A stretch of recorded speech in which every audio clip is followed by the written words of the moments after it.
Saya nak tanya berkaitan dengan tentang bangsa Melayu yang dijajah selama 400 tahun yang dahulu. Hari ini kalau bangsa Melayu ini dijajah semula dan bangsa Melayu itu akan hilang identitinya. Dan hari ini kita melihat negara kita ini berdepan dengan situasi tersebut. Di mana kita ni terlampau bergantung kepada satu bangsa lain daripada negara luar. Maknanya contoh kita pinjam duit daripada luar, kalau kita tak boleh bayar, kita bagi tanah kita, kita bagi aset-aset kita, maka kelamaan aset-aset ni akan hilang dan bangsa dan identitinya akan hilang. Kalaulah benda ini berlaku, bagaimana kita orang bangsa Melayu untuk perlu bersatu untuk menentang segala bentuk penjajahan tersebut. Itu saja. Terima kasih.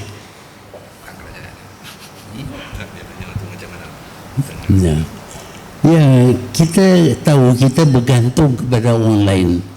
Kita nak orang lain tolong kita. Tetapi kita sendiri boleh buat.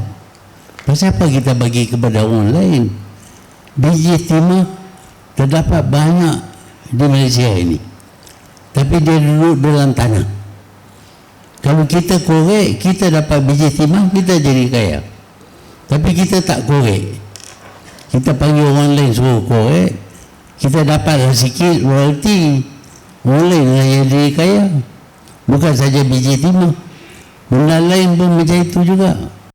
Kita tak Malaysia ni betul, tanahnya subur, hujan turun, dan kita tanam apa pun, cucuk batang kayu mati pun ditumbuh. Itu Malaysia. Tapi kita tak buat. Kita bagi orang lain buat. Orang lain lah kaya. Sebab itu masalahnya, kesalahan kita mesti kita akui. Kalau kita duk bersalah, salah orang saja, tak guna. Memang mereka salah, tapi kita pun salah juga. Saya berpendapat bahawa kita perlu bekerja lebih kuat daripada sekarang ni. Saya nak penaik diri saya sikit. Boleh? Boleh. Sila. Saya bukan penuntut yang terbaik yang pergi belajar ilmu perubatan di Singapura. Yang terbaik adalah orang Cina, orang India. Mereka, kelulusan mereka lebih tinggi. Kelulusan saya rendah. Saya kena kejar mereka. Kalau saya tak kerja lebih kuat, belajar lebih kuat, saya tak boleh lulus. Sebab itu saya belajar betul-betul. Saya baca buku teks 10 kali. 10 kali bermakna kata kita boleh ingat, walaupun kita tak hafal, tapi kita ingat muka surat itu, gambar itu semua. Kita ingat. Jadi bila nak jawab soalan dalam peperiksaan, kita boleh ingat muka surat mana ni, yang mana yang sesuai untuk jawapan soalan ini. Jadi saya kerja baca lebih kuat daripada penuntut lain. Akhirnya penuntut yang mendapat lebih distinction daripada saya gagal, tak jadi doktor, saya lulus.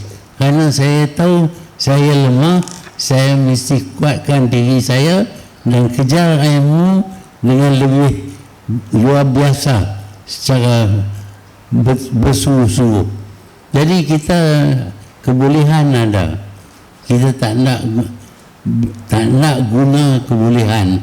Bagi saya itu satu benda yang kita tak bersyukur, karena Tuhan bagi kepada kita kebolehan, tapi kita tak guna kebolehan itu. Fikirkanlah, kalau satu orang beri hadiah kepada kita, kita ambil hadiah itu, kita buang dalam longkang, apa perasaan orang yang memberi hadiah? Ini Tuhan bagi kepada kita kebolehan, akal fikiran, peluang, keadaan iklim yang begitu baik di Malaysia ini, tapi kita tak guna apa yang kita terima ini dengan sepenuhnya. Bermakna kita tak syukur, dan kalau kita tak syukur, kita tahulah balasannya. Terima kasih. Terima kasih, Tuan.